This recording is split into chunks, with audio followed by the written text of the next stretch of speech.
এতগুলো ইয়াং মানুষ এখানে আছেন না?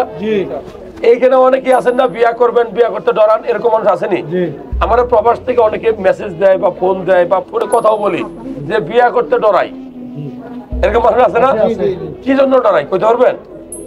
ডরাই একটা নতুন জীবনে আবদ্ধ হবো এই জন্য, ঠিক না?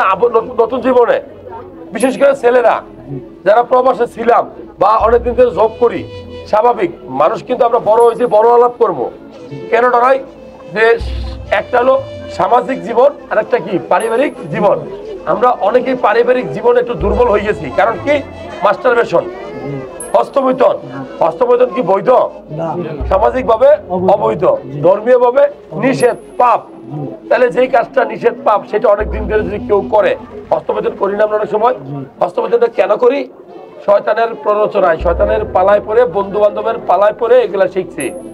আর ইদানিং এক ধরনের গজব নাজিল হয়েছে ফেসবুক এবং টিকটকে, একটা রিলস ভিডিও আর এটা হলো টিকটক ভিডিও, যেখানে অনেক বাজে বাজে উপস্থাপনা, বাজে বাজে ভিডিও আসে, বাজে বাজে। সব মানুষকে ভালো? সব ছেলেরা কি ভালো? সব মেয়েরা কি ভালো? সবাইকে আমার মতো রোগ নিয়ে কথা বলবে? অনেকে আছে অনেক শরীর দেখায়, ঠিক না ঠিক? যদি আপনি ওই ধরনের হট ভিডিও দেখেন, ওই ধরনের খারাপ লিঙ্কে আপনি ঢুকেন, তাহলে আপনি যে 22 বছরের একটা ছেলে টকবকে, 23 বছরের একটা ছেলে, আপনার শরীরে কি আছে? হরমোন আছে। তো হরমোনটা তো আপনার শরীরে ডিস্টার্ব করবেই। তো এই কারণে কিন্তু আসলে আমরা মূলত হস্তমৈথুন রোগে আক্রান্ত হই।